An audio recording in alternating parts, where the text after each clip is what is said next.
Inappropriate o wala raw sa lugar ang pagsiselfie ng ilang sumundo kay dating Mayor Alice Guo sa Indonesia, kaya pinagpapaliwanag sila ng DOJ. Hindi naman ito minasama ni Pangulong Bongbong Marcos. May report si Oscar Oida.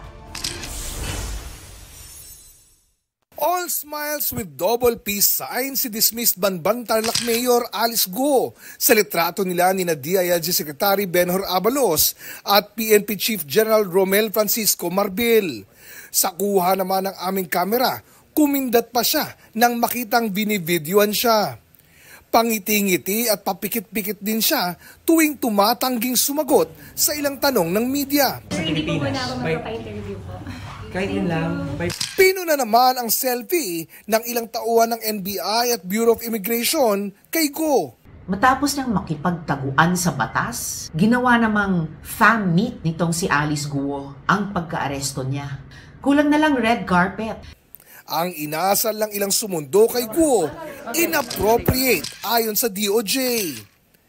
Inisyuan sila ng show cause order para magpaliwanag. Humingi naman ng pasensya ang hepe ng NBI, pero hindi daw niya masisisi ang mga tauhan na natuwa sa ibinunga ng ilang linggo nilang paghahanap kay Guo. Patawarin niyo kami, pasensya na, hindi dapat ganun. They will be reprimanded. Wala kayong utos sa ating mga otoridad pag ganyan ang sitwasyon na may hinuhuli, magpapaselfie ho, Ma'am Dana? Well, yung standard procedures po natin, yun po ang in place natin. Okay. Doon po sa mga tauhan natin. Ipinagkibit balikat ni Pangulong Marcos ang issue sa selfie. Part of the new culture now na nagpapakuhalagan ng kahit ano.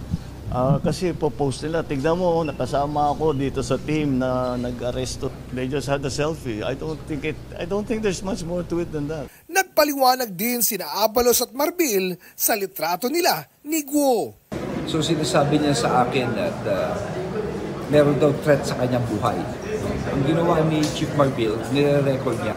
So we looked at the camera. Wala kung ano ginagawa nito, nagpapakyut pala. It's more of na ano talaga, natutuwa siya talagang iba yung first time niya makita yung secretary natin and me, they feel so comfortable.